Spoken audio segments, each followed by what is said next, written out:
Fala pessoal do canal James do Pismo. O vídeo que vai passar agora é só uma das várias resoluções de prova antiga que a gente tem no nosso curso. Então a gente vai deixar só algumas disponibilizadas aqui no YouTube. Então se essa resolução te ajudar, corre lá no nosso Instagram, @jamesdopismo, que lá a gente dá inúmeros direcionamentos para aumentar sua nota.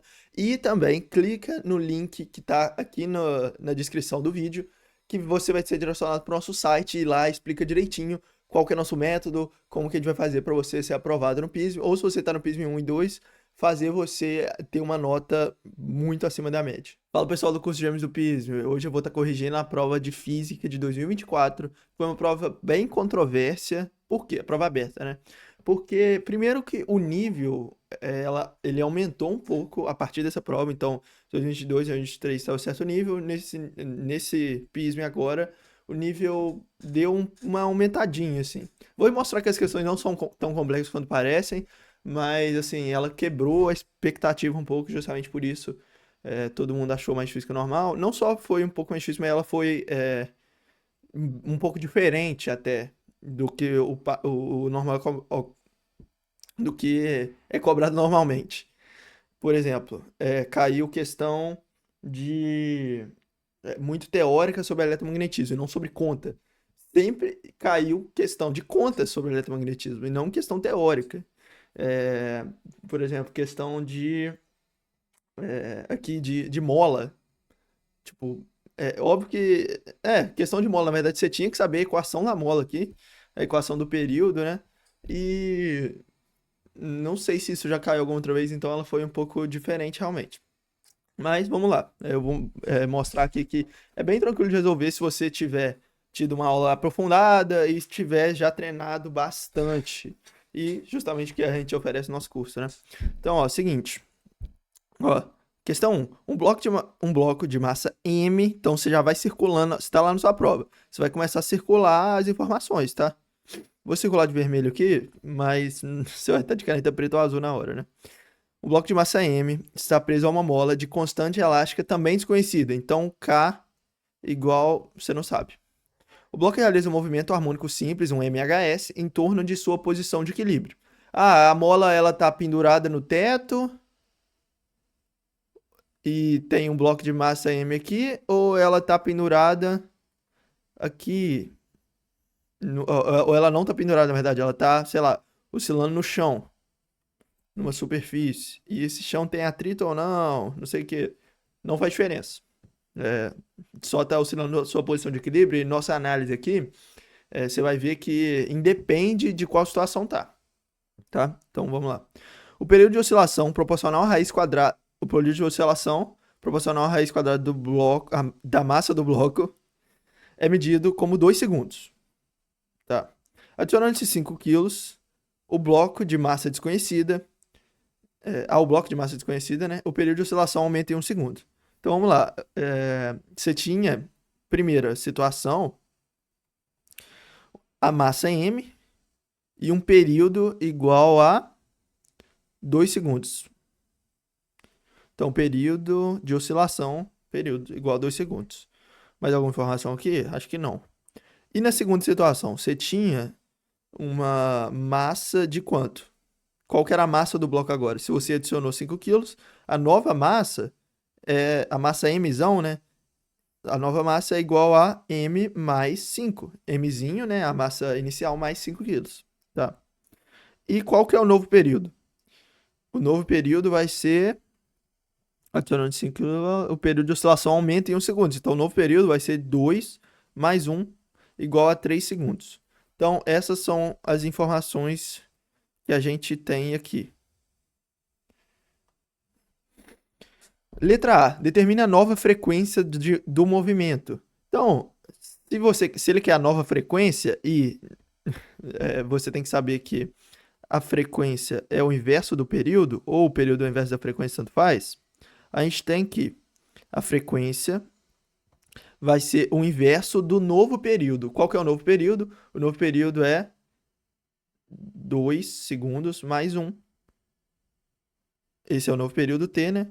Que é igual. E isso tudo elevado a menos 1. Tá? Eu só estou fazendo essa soma de novo porque eu estou escrevendo como você escreveria na sua prova, né? Deixa eu só apagar aqui. você escreveria nessa prova assim, 2 mais 1, para mostrar para o cara que você tem você adicionou mais um segundo de período ali, e esse novo período de 3 segundos. Então, a frequência é 3 elevado a menos 1, né? Período elevado a menos 1. Ou, fazendo o inverso disso, dá 1/3, né? 3 sobre 1 elevado a menos 1 é 1/3. E qual que é a unidade de medida da frequência? Porque você sempre tem que deixar a unidade de medida, é uma prova aberta. Ó, no período, a unidade de medida é segundos. Segundos. Então a frequência, se é o inverso do período, vai ser 1 sobre segundos, né? Vai ser 1 porque é uma coisa adimensional, é só um número, 1 sobre segundos. Esse adimensional é meio que as oscilações, representa as oscilações. Então a frequência, a unidade de medida de frequência é basicamente oscilações por segundo. 1 sobre segundo é oscilações por segundo. E oscilações por segundo também é chamado de Hertz. Hz. Então é assim que eu deixaria na minha prova.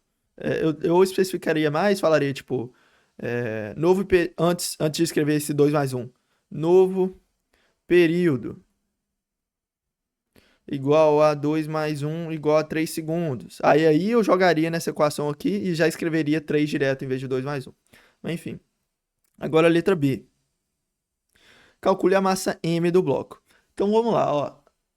Se eu pegar aqui, qual que é a equação que relaciona período da mola, de oscilação da mola, com a massa do objeto que ela está oscilando, do que está na ponta dela, digamos.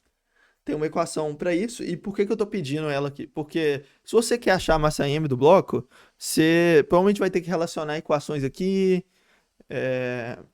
Aí você, por exemplo, tá meio que perdido nessa hora.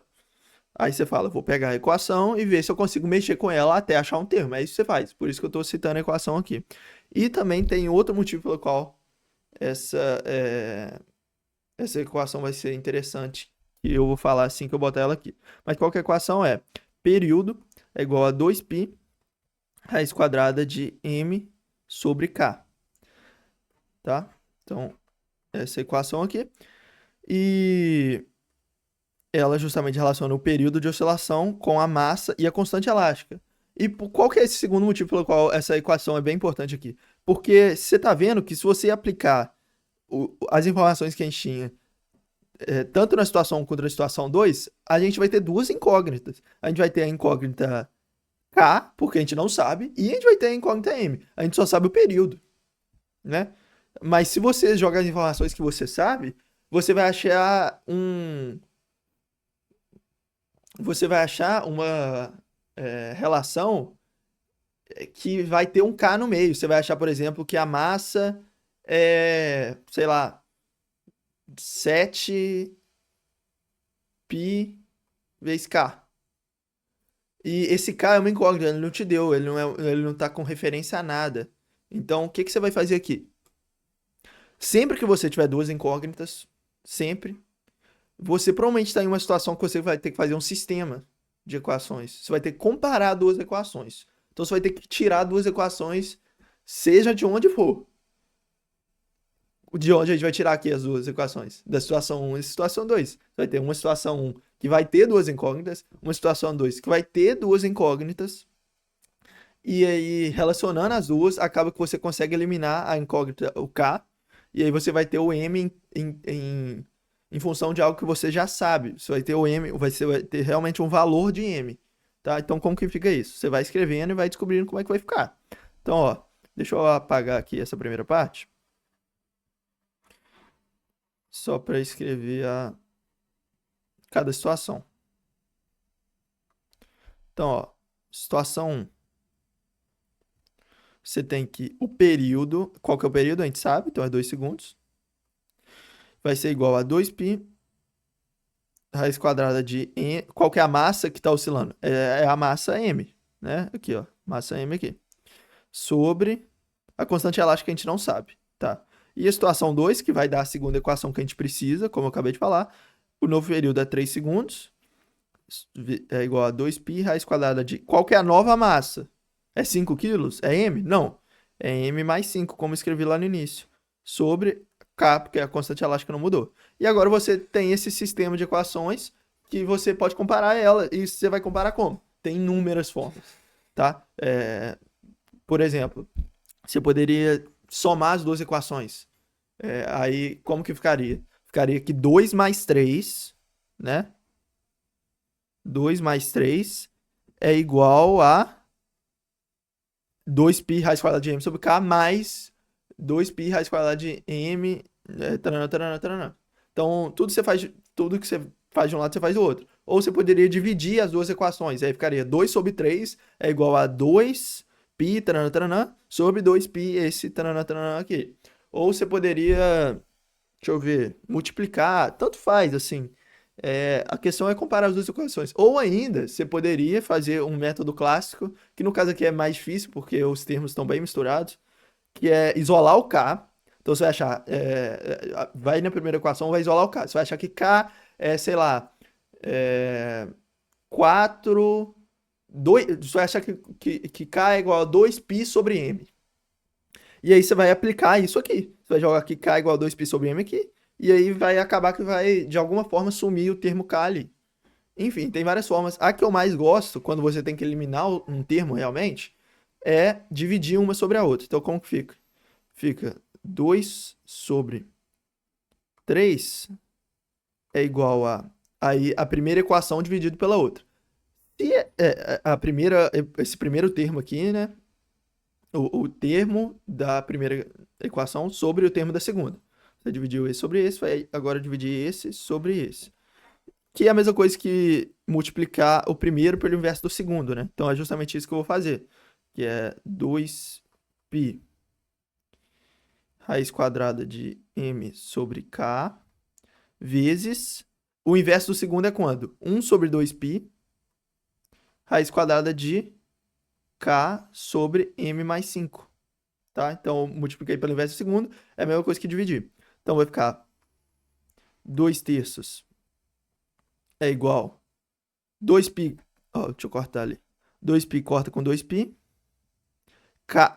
Aí, aqui que some o k, ó. Tá vendo que tem uma raiz de k aqui? Raiz quadrada de k aqui? Por quê? Porque raiz quadrada de m sobre k é a mesma coisa que raiz quadrada de m sobre raiz quadrada de k. É a mesma coisa que raiz quadrada de m sobre k. Então, vou até escrever ali do outro lado também. Então, você tem dois termos iguais aqui. Raiz quadrada de k, raiz quadrada de k. Eles cortam. O que sobrou? Raiz quadrada de m sobre, né? Vezes 1 sobre raiz quadrada de m sobre 5. Então, raiz quadrada de m... Oh, m mais 5, né? Tá. E é igual a raiz quadrada de m sobre m mais 5. Tá, então eu só mudei esse termo aqui que tinha raiz quadrada em cima e embaixo para essa raiz quadrada geral, que é exatamente a mesma coisa, mas eu fiz isso para quê? Só reescrever aqui.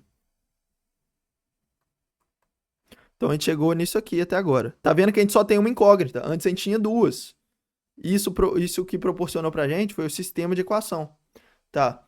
Então, o que eu vou fazer agora? Eu vou elevar os dois lados ao quadrado, né?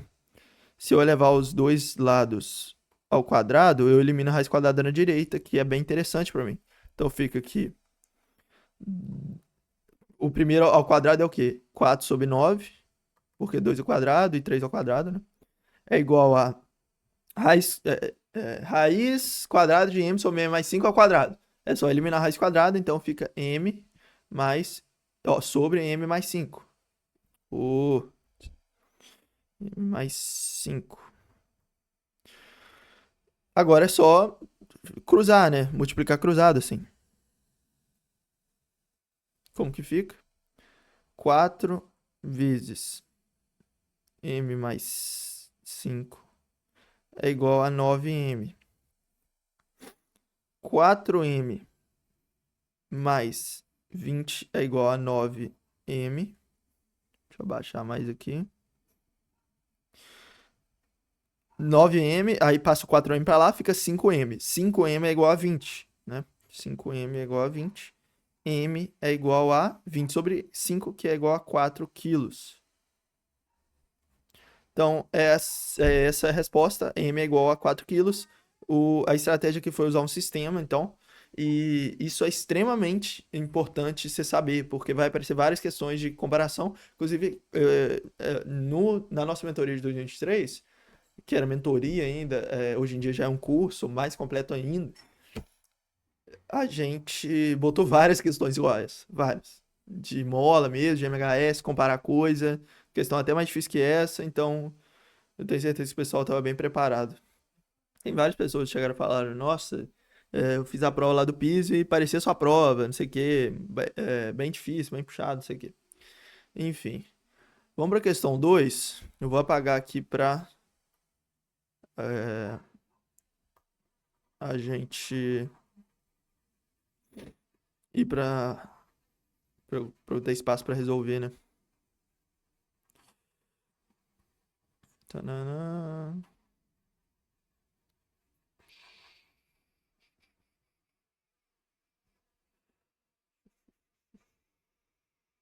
Tá, ó. Questão 2. Uma corda dedilhada uma corda dedilhada de violão vibra num padrão de onda harmônica estacionária, de modo que há dois nós entre suas extremidades. As perturbações da corda têm pequena amplitude e se propagam a 200 metros por segundo nessa corda, que tem 90 centímetros de comprimento. Então, eu sempre falo para circular e os termos que estão em unidades de medidas não convencionais você já transforma. Então, 0,9 metros é o tamanho da corda, né? Calcule o comprimento da onda estacionária lambda. Essa questão também foi bem controversa, por quê? Porque olha o que que ele falou, ó. Ele deu esse dado aqui, né? Vamos ver.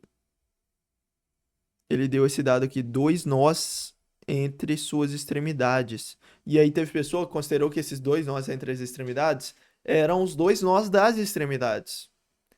Então, ó, o que que acontece? Você vai ter duas paredes aqui.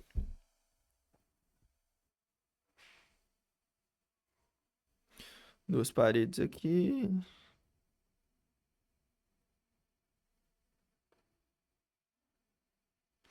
E você vai ter uma corda, né? E na minha aula eu falo bem, eu sou bem sensível em falar que os componentes básicos de uma corda, de um tubo sonoro, de uma onda em um tubo aberto, em um tubo fechado, né? Enfim. E na corda vibrante, os componentes básicos são, no mínimo, dois nós nas extremidades e a corda e um ventre. Então, a estrutura básica são esses nós nas pontas e a corda aqui formando um ventre. Então, essa é a estrutura mínima. O mínimo que você tem é dois nós. Então, como eu interpretaria na prova e na verdade é o jeito que você tinha que interpretar? É que você tem dois nós nas extremidades e agora você vai ter dois nós entre essas extremidades, ou seja, você vai ter mais dois nós aqui. Então, no total, quatro nós, não dois nós no total, tá? Então, isso nos leva à resposta da letra A, porque se você considerar que era só dois nós, os nós das extremidades só, e não tem nó no meio disso, você ia achar outra resposta para esse comprimento de onda, nesse caso, né? Porque ia estar em outra configuração. Lembrando que eu não vou. Eu posso provar aqui, mas é só para fazer um comentário, então eu não vou provar. Lembrando que lembra que a equação da onda na corda vibrante é F é igual a NV sobre 2L? Ou seja, em cada N, e cada N é um harmônico, né? E cada N vai ter mais ou menos nós. Então, quando você muda o N, você muda o número de nós. Então, você muda a frequência também. E mudando a frequência, você muda o comprimento de onda. Ou seja, em cada configuração dita pelo N, você vai ter um comprimento de onda. Por isso que a resposta é diferente.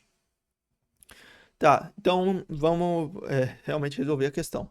Calcule o comprimento de onda estacionária lambda. Esquece a equação, pensa. Você tem que pensar, você tem que desenhar. Tubo sonoro, corda vibrante, é muito desenho. Então, como que fica? Se você tem esses quatro nós aqui, essas partes são são partes da onda estacionária que não vibram, né? Então, que tem elongação igual a zero. O que que é elongação? Você vai ter um eixo aqui, você vai ter a onda transversal aqui. Ô, bosta. Tá. Numa onda normal, né? Eu sou bem incisivo também nisso no curso.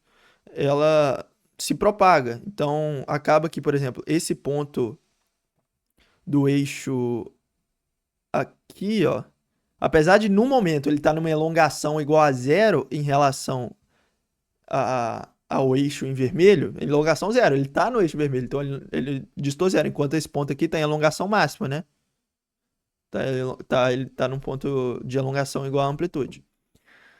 Apesar de nesse instante de tempo ele tá aqui, vai chegar uma hora que a onda vai se propagar e ele vai chegar em um topo, né? Ele vai chegar, por exemplo, aqui em cima. E aí a corda vai estar numa nova situação é, e vai estar aqui, ó. Então a onda andou, né? A onda andou pra cá e agora esse ponto tá aqui em cima. Deixa eu marcar esse ponto de outra cor para ficar claro. Ele subiu daqui e foi para aqui, agora ele está aqui em cima. Enfim, na onda estacionária não. Na onda estacionária, todos os pontos eles são fadados à elongação máxima que ele tem. Então, se a elongação do cara aqui é zero, ele sempre vai ter essa elongação.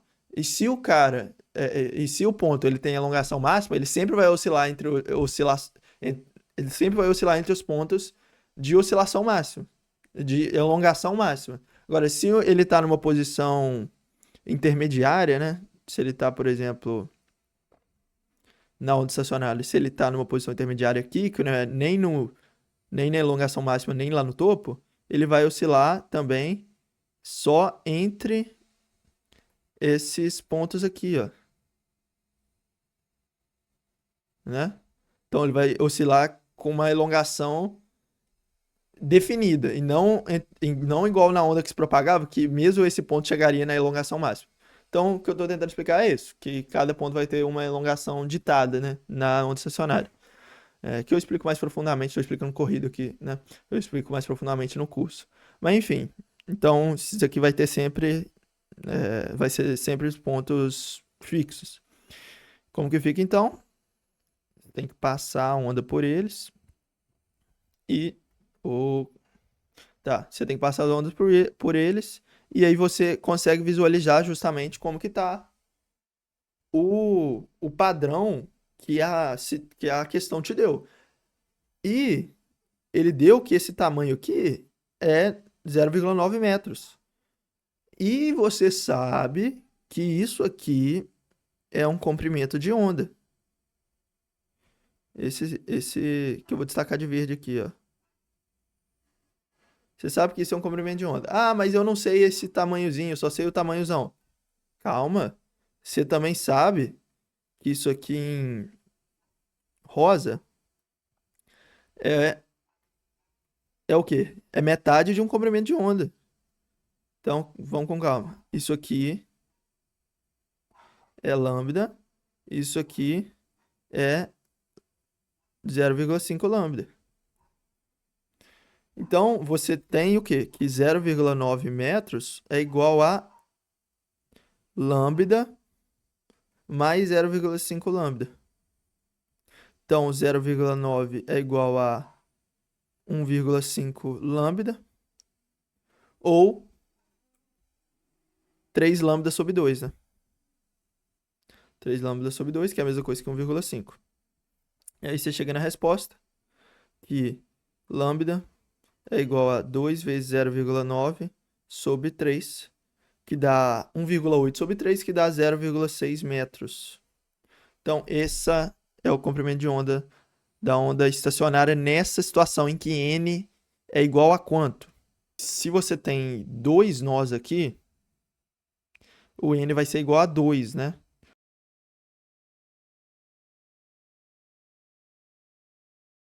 Por quê? Porque, inclusive, essa é uma boa questão. Porque se você tivesse, ó, vamos pegar as duas paredes.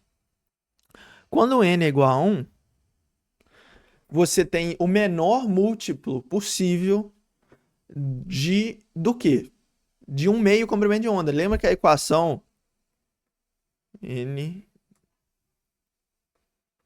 sobre 2L. Lembra que essa equação é originada da ideia de que o tamanho L é igual a n vezes um meio comprimento de onda, e aí você substitui pela frequência e acha você substitui que essa comprimento de onda é V sobre F, e aí você acha essa equação desenvolvida aqui. Enfim, mas a ideia original que eu ensino lá no curso é isso aqui. L é igual a lambda sobre 2. Ou seja, o tamanho... O que que essa equação está dizendo? Que o tamanho do fio, que no caso é 0,9 metros, é proporcional, em números inteiros, a meios comprimento de onda. Então, quando você tem um estado fundamental em que n é igual a 1, o menor estado possível, você tem que L é igual a lambda sobre 2. Então, você tem esse estado aqui. Né? Lambda sobre 2, porque se você continuar, você tem o lambda inteiro. Só que tá vendo que nessa situação aqui eu tenho 3 meios de comprimento de onda? Ou seja, o N vai ser igual a quanto? O N vai ser igual a 3, para eu ter esses 3 meios.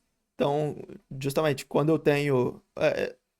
eu posso ver assim, quando eu tenho N igual a 1, 0 nós nesse meio, né? Tem 12 nós nas extremidades, mas 0 nós no meio.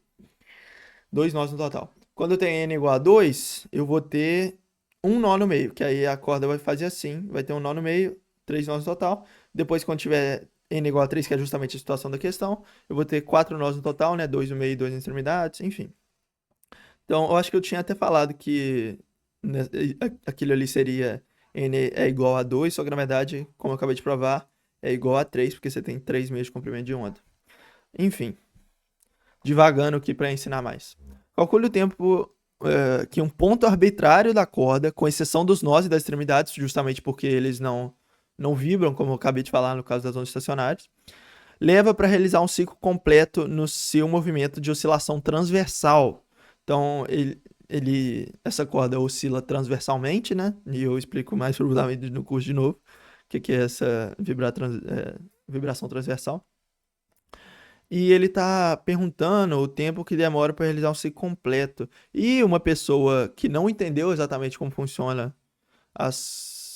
uma onda, ela provavelmente ficou perdida, porque ela não entendeu que o tempo que um ponto qualquer da onda, um ponto arbitrário, demora para realizar um ciclo completo, é justamente o período da onda. Se a onda tem uma frequência, ela tem um período. Se ela tem um período, o que é esse período? O período não é em segundos? O período da onda é, sei lá, 2 segundos. E o que isso quer dizer? Eu explico isso exatamente. Eu falo com essas palavras nas minhas aulas, e olha que eu nem lembrava dessa questão, porque eu planejo para ensinar direitinho. O período de uma corda é o tempo que um ponto qualquer leva para subir e descer completamente, para realizar um ciclo completo. Então, pega, sei lá, esse ponto aqui, ó. Tudo bem que é uma onda estacionária, ele vai subir e descer só entre entre essa elongação aqui que não é total. Só que ele vai subir e descer com um período bem definido. E a mesma coisa se você pegasse outro ponto, né? Você pegasse esse aqui que vibra entre essa oscilação maior.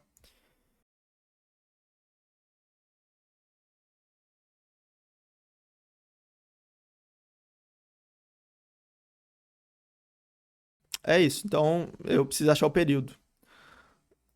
E tá vendo aqui que eu tenho o comprimento de onda, que eu acabei de achar que é 0,6. E eu tenho a velocidade de propagação da onda na corda. Vou destacar aqui. A velocidade de propagação da onda na corda. E aí eu só jogar na equação fundamental, que é velocidade da onda na corda é lambda vezes f, frequência. Eu quero achar a frequência para depois achar o período. Frequência vai ser então a velocidade da onda na corda, que é 200 metros por segundo, sobre o lambda, que é 0,6 metros. Só que o período é a frequência elevada a menos 1. Então vai ser 200 sobre 0,6 elevado a menos 1, que é 0,6 sobre 200. E aí é só fazer isso. 0,6 sobre 200... 6 sobre 200... É a mesma coisa que 6 dividido por 2.000, né? Só multiplicar os dois por 10. 6 dividido por 2.000, então. Põe o zero, 0, põe outro zero, 0, põe outro zero, 0, 6.000 dividido por 2.000, 3. Então, 0,003 segundos. Essa é a resposta da B. Então, a B é o tempo. Você tem que escrever na sua prova, ó. Esse tempo que um ponto orbital leva para subir e descer é justamente o período da corda, que é o inverso da frequência. Aí que você faz os cálculos. E você dá um nome para esse tempo. Então, o tempo t, que é um ponto arbitrário, aí você põe t é igual a taranã, taranã, e aí você põe que t é igual a 0,003 segundos, ou, como o Pismo gosta, 3 milissegundos, né? Ou 3 vezes 10 a menos 3 segundos, alguma coisa assim. Essa é a resposta, então. Nossa, apagar isso aqui vai dar um trabalhinho. Mas eu acho que eu consigo. Então vamos lá para questão 3.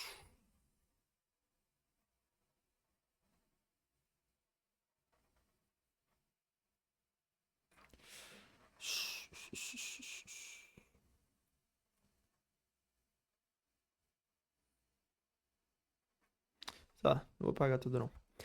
Questão 3. A energia de ionização de hidrogênio no modelo de Bohr é dada por menos EI dividido por N ao quadrado, em que EI é o módulo da energia de ionização.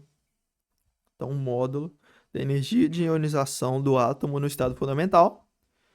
Então, EI, você já sabe que EI, ele tem relação com quando ele está no estado fundamental, quando o átomo está no estado fundamental, a ionização desse átomo no estado fundamental, e no estado fundamental N é igual a 1. Então você já sabe que 1 é quando N é igual a 1. Vamos com calma que depois eu vou explicar isso mais profundamente. Em que N é o número quântico principal. Somente radiação com frequência F mínima, F0, então ele deu o nome. E aqui, esse F0 a gente vai ter que usar para alguma coisa. Porque a gente não está lidando com números, mas a gente está lidando com incógnitas. E às vezes ele fala, D em função de F0. É capaz de ionizá-lo no estado fundamental. Tá? Determine a frequência mínima de um fóton capaz de ionizar um átomo de hidrogênio no estado N3, em função de F0. Justamente o que eu falei, ele pediu em função daquele termo que ele deu. Então, o que acontece? Ó, ele está pedindo uma ionização quando o átomo de hidrogênio está no estado, não mais no estado fundamental, mas no estado 3. O que isso quer dizer? Ó, você vai ter aqui um espectro, do átomo de hidrogênio. Esse, na verdade, é um espectro de níveis de energia. Então, o que são esses níveis de energia? Ó, vou desenhar aqui.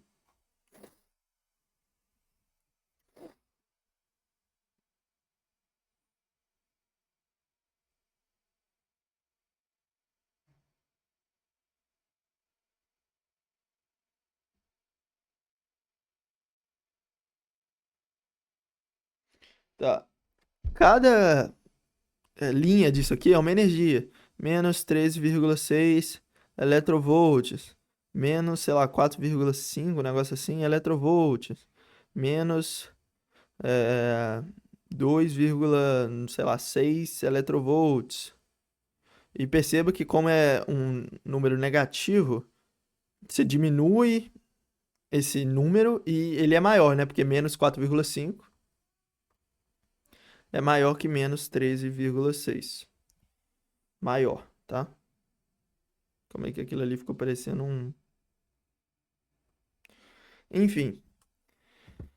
E o que acontece? O elétron, no estado fundamental, quando n é igual a 1, ele tá aqui, ó.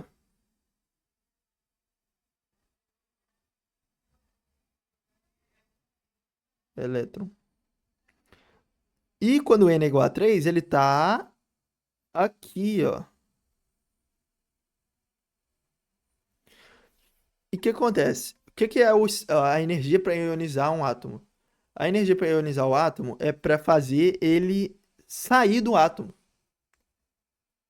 Ou seja, para sair do átomo, Presta atenção.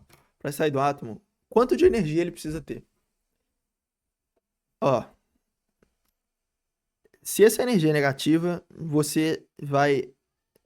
E você precisa da energia para ele sair do átomo, a energia mínima para ele ser ionizado é justamente a energia que, somada com a energia do estado que ele tá, a energia que ele tem, dê zero. Que aí ele vai meio que não tá atrelado mais àquele átomo, né? Aquele elétron não vai estar mais atrelado àquele átomo. Então o que acontece? Se você quer, por exemplo, a energia de ionização quando o elétron está no estado fundamental. Você vai ter que essa energia de ionização somada com a energia do lugar que ele está, ou seja, menos 13,6, vai ser igual a zero. Então, você vai ter que a energia de ionização é igual a, passa o menos 13,6 para o outro lado, é igual a 13,6 eletronvolts. Então, se você adicionar 3,6 eletronvolts ali, ele ioniza. Eu acho que é 3,6, esse valor eu acho que é padrão para o átomo de hidrogênio. Enfim. Então, por que que ele deu justamente esse número negativo aqui? E por que que ele falou que é um módulo? Porque tá vendo que a energia de ionização foi justamente menos a energia do estado que ele estava. É isso que ele quis dizer. Então, por isso que tem aquele sinal de menos ali. Tá. Só que agora ele tá no nível 3. E eu não tenho nenhuma informação sobre a energia do nível 3, senão essa equação aqui. Então vamos aplicar nela. Então, ó, letra A. Eu quero a frequência mínima de um fóton capaz de ionizar o átomo de hidrogênio. Então, primeiro de tudo, na verdade, antes de aplicar, ele pediu a frequência. E a gente sabe que HF é igual a energia. Então, a gente primeiro vai achar uma relação de energia, uma equação de energia que vai dar essa energia. E aí a gente vai aplicar na equação da frequência. A energia de ionização, quando N. Eu vou escrever a energia de ionização 3. Ou seja, a energia de ionização quando N é igual a 3 vai ser, de acordo com a equação, menos energia de ionização. E qual que é essa energia de ionização? É o módulo de energia do estado fundamental. Então, menos é 1, como se fosse isso, né? Porque é do nível 1.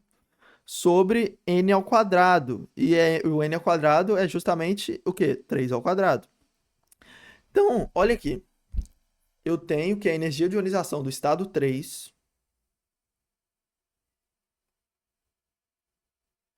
vai ser igual a energia de ionização menos a energia de ionização do estado 1 sobre 9. Tá. Só que eu não sei a energia de ionização do estado 1. E eu ainda quero frequência. Então vamos com calma. Então, ó, energia de ionização do estado 3 vai ser HF, né?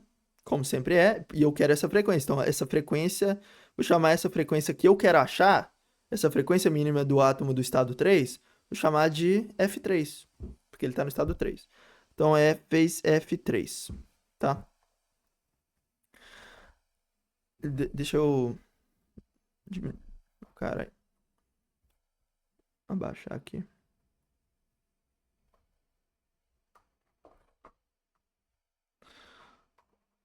Então, agora eu tenho que H vezes F3 é igual ao quê? Menos energia de ionização sobre 9. Então, ó, eu simplesmente transformei esse termo em outra coisa e continuei igualando a menos energia de ionização do estado 1 sobre 9. Então, eu estou chegando na equação. Só que acontece que eu posso isolar esse F3. Esse H acaba que não é uma incógnita, ele é uma constante, então se ele aparecer, talvez não tem problema. Só que é, esse EI, ele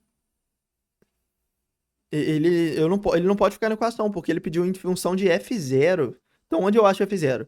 Ó, EI, a energia de EI, a energia de ionização do estado 1, vai ser igual a H vezes F0, né? Então, ó, vamos com calma. HF3 é igual a menos H vezes F0. Por quê? Porque energia de ionização do estado 1 não é H vezes a frequência para excitar esse átomo que está no estado 1, e essa frequência para excitar o átomo que está no estado 1 é justamente a frequência mínima, é justamente F0. Então, aplicando isso na equação, você tem essa outra aqui de baixo. Então, H vezes a frequência que eu quero achar é igual a menos H vezes F0 sobre 9. Então, eu tenho que... Eu posso cortar o H, né? Tem H de um lado, H do outro. Eu tenho que F3 é igual a menos F0 sobre 9. E aí eu acho justamente a equação. Só que você tem aqui uma frequência negativa que não faz sentido. Então, como que você eliminaria ela? Na verdade, é só uma questão de sinal. Você já achou que a frequência para excitar um átomo que está no estado 3, do nível 3 de hidrogênio, né? É F0 sobre 9, tá? É só colocar o módulo disso estaria resolvido. Mas por que que deu negativo? Deixa eu explicar. Eu acho que até mesmo a UFJF que deve ter feito uma confusãozinha, né? Que é o seguinte. Lembra que você está dando uma energia positiva para o átomo. Ele tem uma energia negativa no nível 1, em todos os níveis da verdade, mas por exemplo no nível 1. E aí você dá uma energia positiva para, como eu disse aqui, somado dá zero. E justamente essa energia de ionização então tem que ser positiva. Se a energia de ionização é positiva, quando você põe um número negativo, você está falando que a energia de ionização do átomo em certo nível é negativa. Eu acho aqui que a equação devia estar escrita assim, que a energia de ionização de um átomo que está em um número n qualquer é a energia no nível 1 menos a energia do nível 1 sobre n ao quadrado. Por quê? Porque que aí você poderia usar o menos? Porque a energia do nível 1 ela é menos 13,6. E aí, colocando menos ali, você teria um número positivo. E aí você sempre ia achar a energia de ionizações positiva, que é o que faz sentido. Agora, se você botar ali que a energia de ionização de um número n qualquer é menos energia de ionização do nível 1, a energia de ionização do nível 1 é 13,6, né? É 13,6. E aí, quando você põe menos 13,6, você ia achar várias energias de ionizações negativas. Mas enfim, é só um detalhezinho bobo, não precisa perder muito tempo entendendo. Só saiba que aqui em cima você teria que igualar esse HF3 pelo módulo disso aqui, então, né? Porque você não vai igualar uma frequência de um fóton a uma energia negativa, né? Não faz sentido. Então aqui, na verdade, você poderia eliminar esse sinal porque é positivo, você está considerando módulo.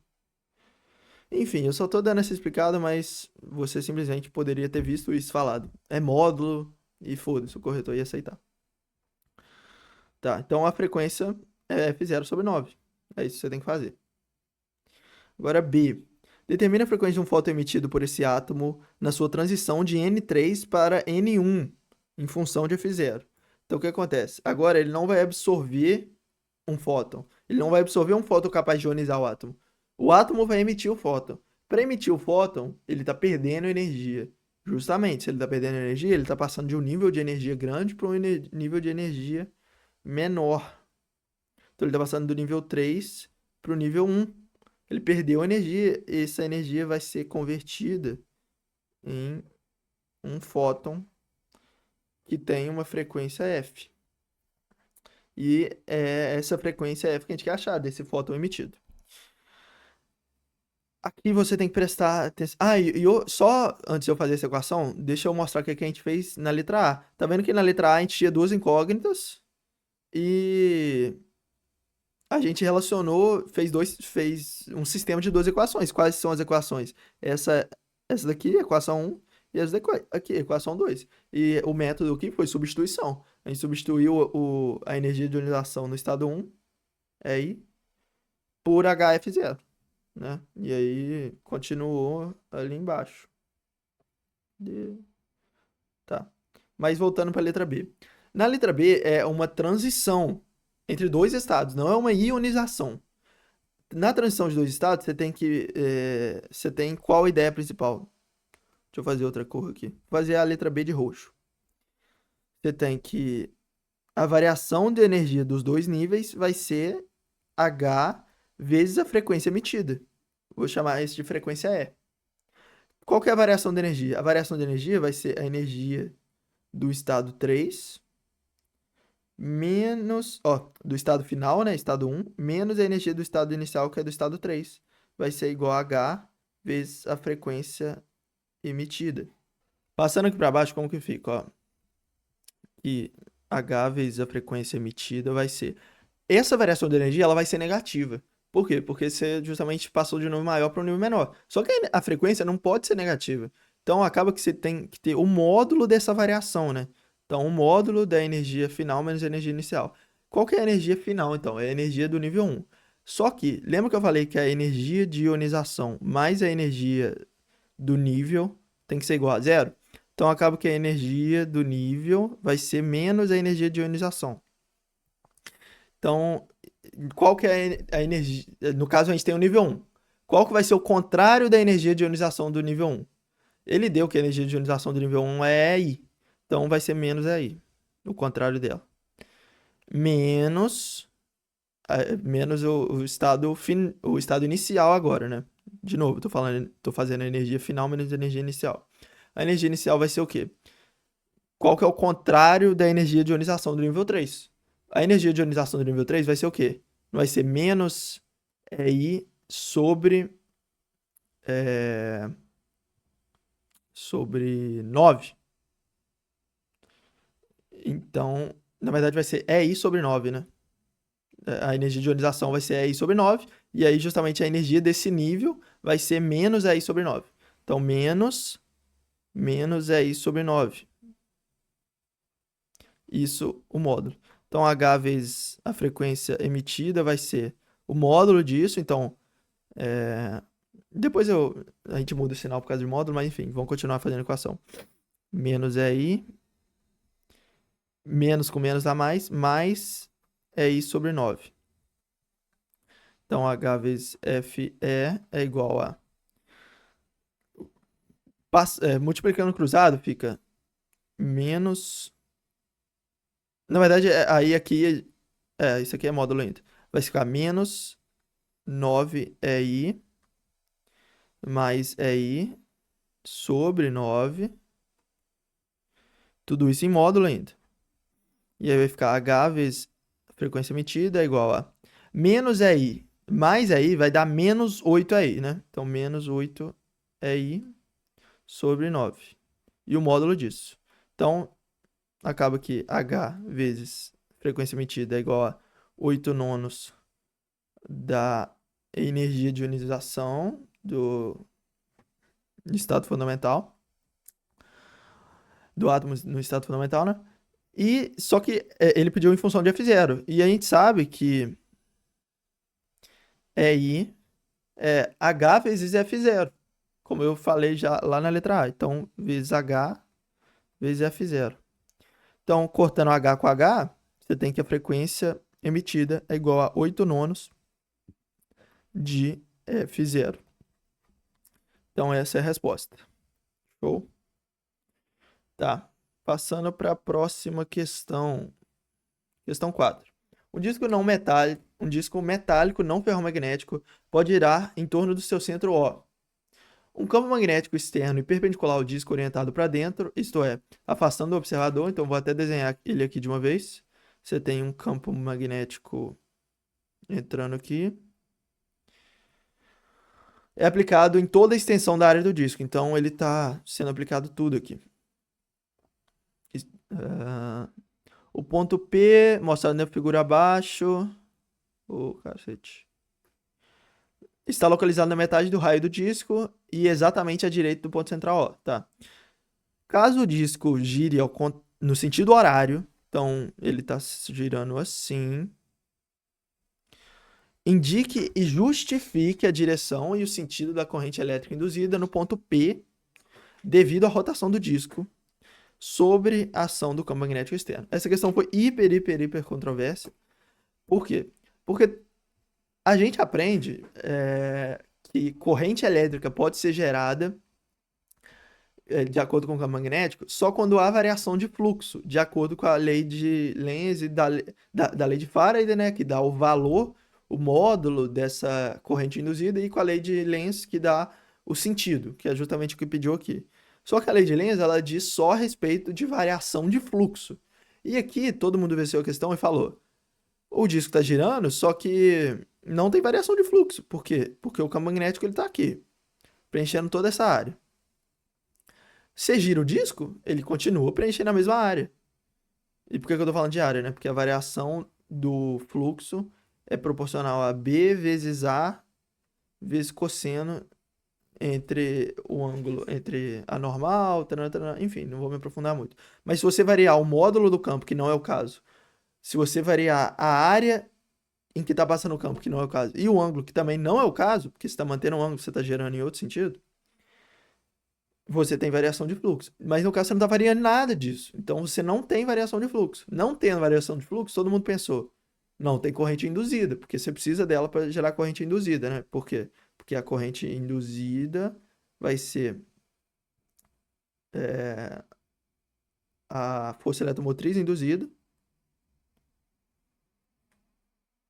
sobre a resistência daquele lugar. E só que a força eletromotriz induzida é menos a variação do fluxo sobre o tempo. Então, enfim, acaba que você precisa de corrente induzida para ter uma. Você precisa de um fluxo variável para ter essa corrente induzida e não, você não tem aqui. E ainda assim, no gabarito, tá falando que tem uma corrente induzida ali. E como? Aí, essa questão foi bem, digamos, que eles quiseram ferrar vocês. Porque tem como sim, e não é por indução, por força magnética. Força magnética normal. E isso eu explico no nosso curso. Então, vamos com calma. Como que funciona, como é dado o sentido da força magnética em cargas elétricas no eletromagnetismo? De acordo, o sentido que eu digo, né? É de acordo com a regra da mão. Geralmente, regra da mão esquerda, que é assim, ou regra da mão direita, que é espalmada. Eu uso a da direita. E, então, vamos fazer essa análise aqui e vamos ver se tem como ter uma movimentação de cargas, que é justamente isso que é uma corrente elétrica. Se ele está se girando no sentido horário, qual que é o sentido da velocidade das cargas ali no ponto P? No ponto P, a velocidade da carga é para baixo. Como é que eu desenhei um pouco inclinado? É para baixo aqui. E no e qual que é o sentido do campo magnético?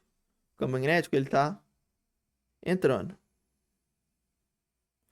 E a regra da mão diz que se você tiver dois desses termos, você acha o terceiro. Você acha o sentido da força nas cargas, então.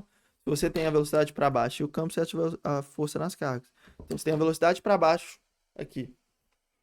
Você tem o campo entrando, né?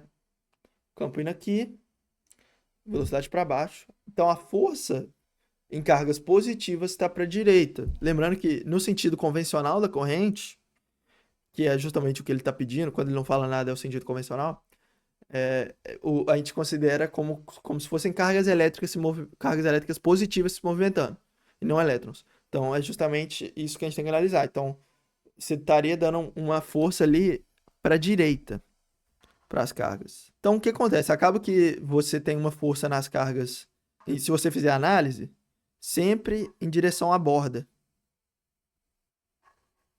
E justamente você gerou uma corrente ali, no caso no ponto P, apontando para a direita.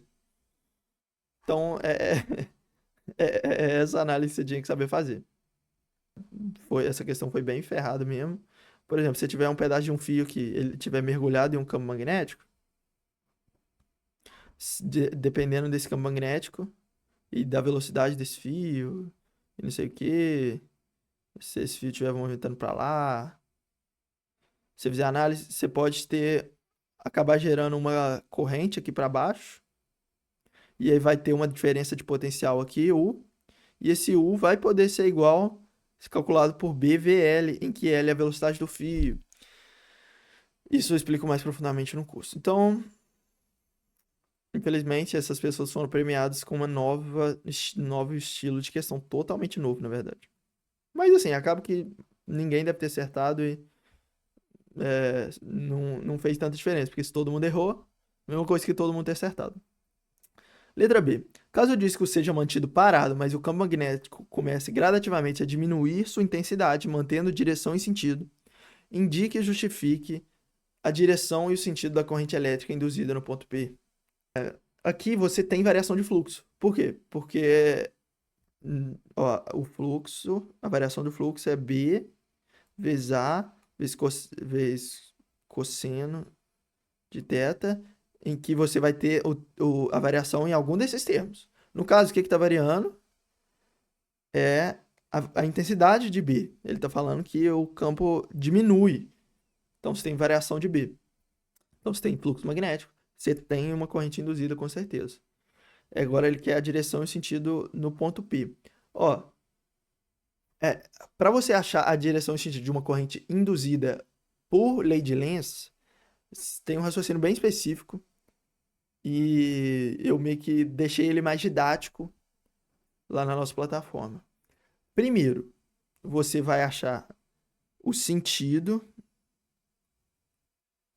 da variação de fluxo.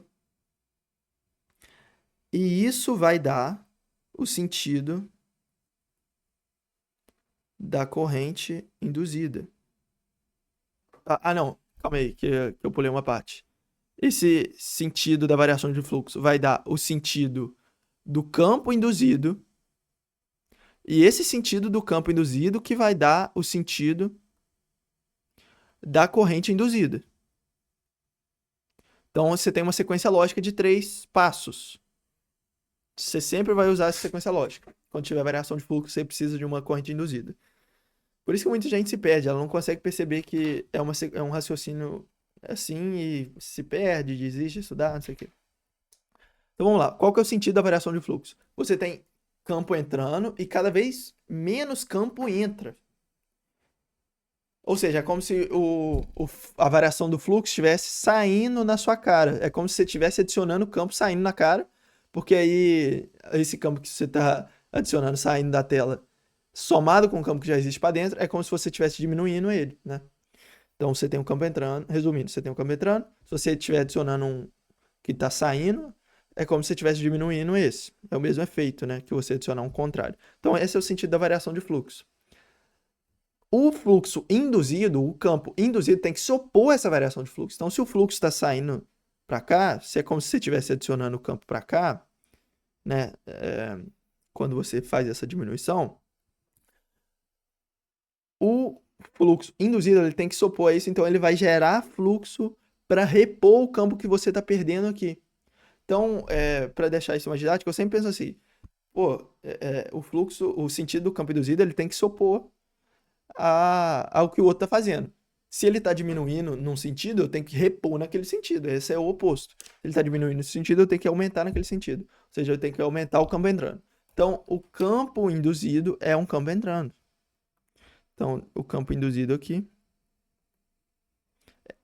é para dentro, da mesma forma que o campo original. Tá?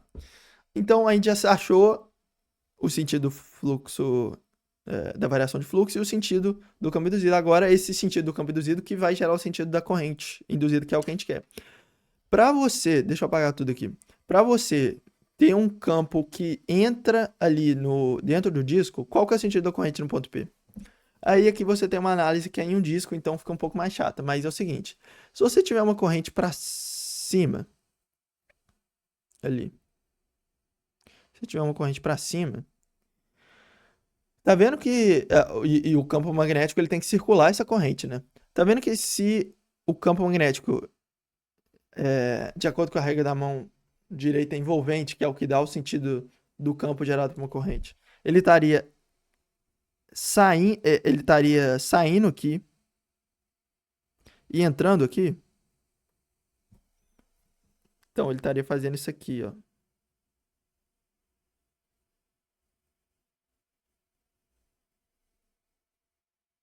Vamos com calma, ó. O que eu quis dizer? Uma corrente sempre gera um campo. Naquela sequência lógica que eu dei, o sentido do campo induzido vai dar o sentido da corrente induzida. Só que é, na verdade, a corrente induzida que está gerando o campo induzido. Aqui eu tô só dando essa dica para ser mais didático. Então, o sentido do campo é uma ordem contrária. O sentido do campo induzido tá dando o sentido da corrente induzida. Só que o que acontece não é isso. O que acontece é quem gera o outro? A corrente induzida que gera o campo induzido. Então, primeiro, muito entre aspas, vem a corrente e aí ela gera o campo induzido. Só que para eu descobrir os sentidos é mais fácil eu pensar o contrário, né? Fazer uma sequência lógica ao contrário. Primeiro pensar no sentido do campo e depois da corrente. Tá.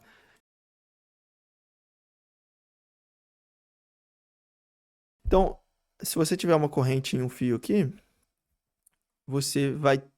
Ó, corrente aqui. Você vai ter sempre um campo que circula ele. De acordo. E o sentido é dado de acordo com a mão da regra. Com a mão direita envolvente, né? Então você tem a corrente para lá entrando no desenho. Você teria um sentido horário, na verdade. Eu acabei desenhando a seta no sentido anti-horário, porque eu não tinha feito a regra da mão ainda. Então você teria um negócio assim.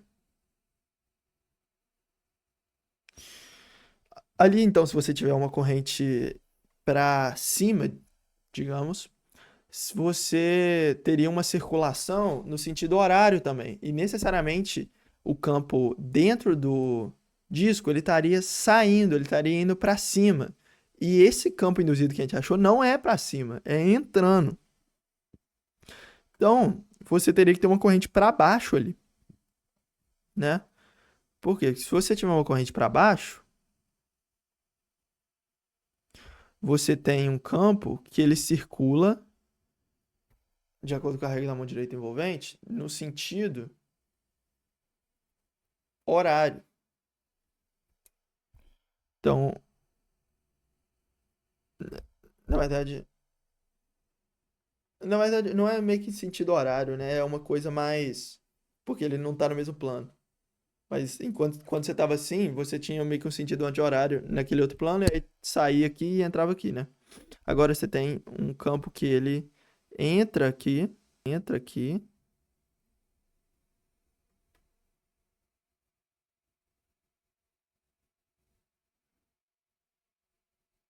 e sai aqui.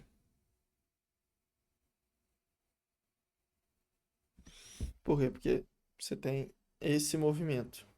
Se tivesse corrente para cima, você teria o contrário. Então você tem o campo que justamente entra, que é o que a gente tinha achado lá, que tem que estar acontecendo. Então é por isso que você tem uma corrente para baixo. Eu achei essa questão nem nada a ver, porque, pô, você achar essa questão no disco, porque era muito fácil você pensar que a corrente, que o campo, ele estaria meio que entrando aqui e saindo aqui, por exemplo. E aí, entrar e sair no disco é como se nada tivesse acontecendo. E você não teria um campo induzido realmente entrando no disco. Você teria um campo induzido nulo no disco. Porque está entrando e saindo coisa induzido. Então, eu achei bem nada a ver essa questão. Mas enfim. Você tinha que considerar que no lado esquerdo ali ele entra e no lado direito ele vai para fora, né? Questão 5. Deixa eu apagar aqui.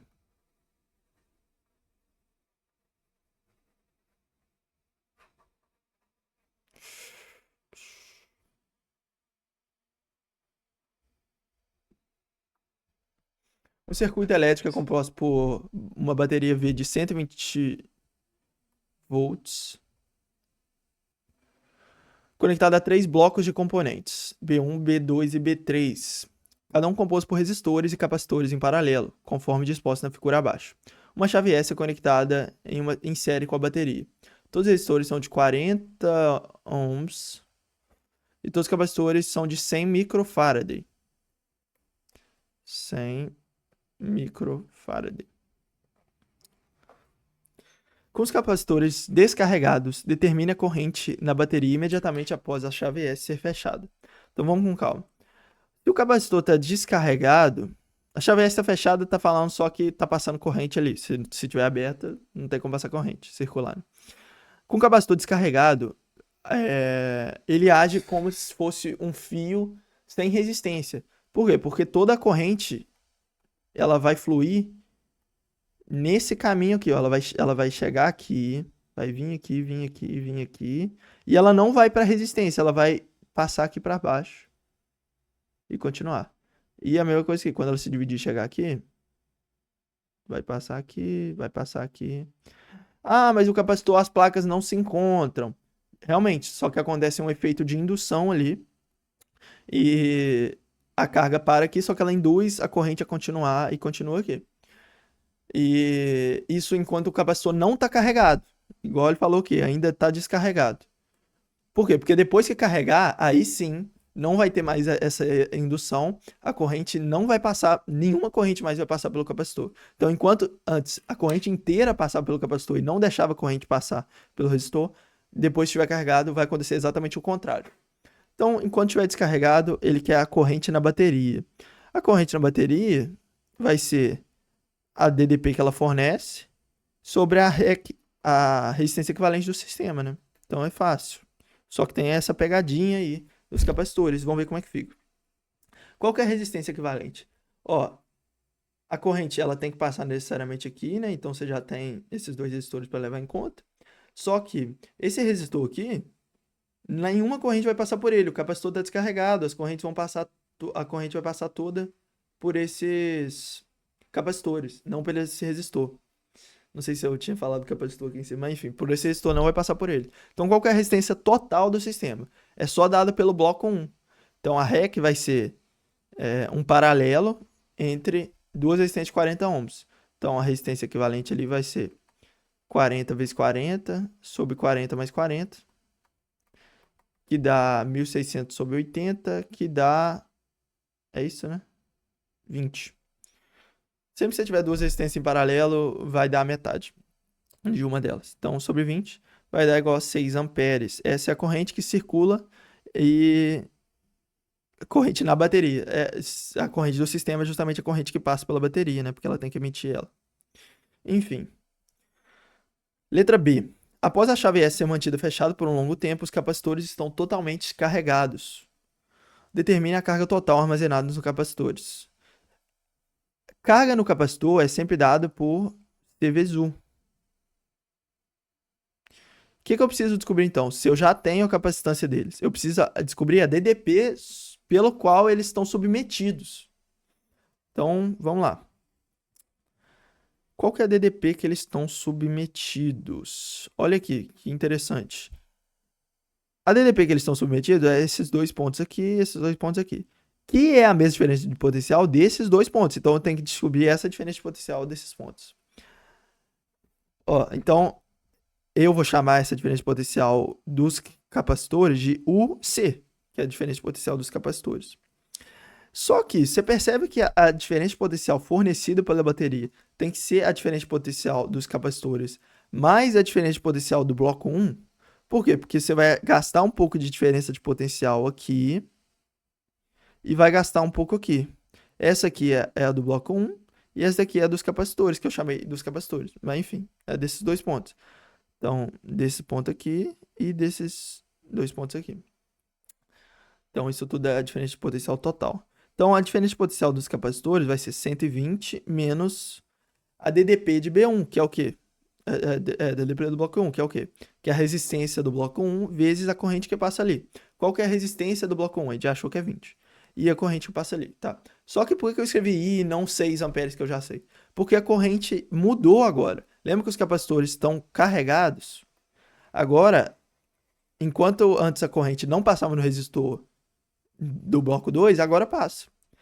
Agora a corrente vai ali para cima, né? Então a corrente chega aqui, divide e passa 100% naquela resistência.